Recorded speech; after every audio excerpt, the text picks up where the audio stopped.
Kochani, dzisiaj wam pokażę taką moją jedną ozdobę do pokoju. Jest mega fajna.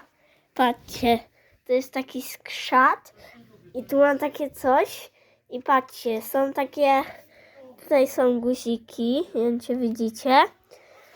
No i patrzcie, jeden jest taki z muzyką. Czekajcie, bo muszę... Taki i jest taki dźwięk. Takie. Kolejne to jest takie zwykłe. O, takie.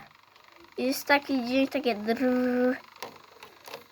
I szkoda, fajnie by było jakby coś jeździło. I tu jest woda. I ja tego nie dotykałem rok, kochani. Rok leżało u mnie w piwnicy, więc pa pa.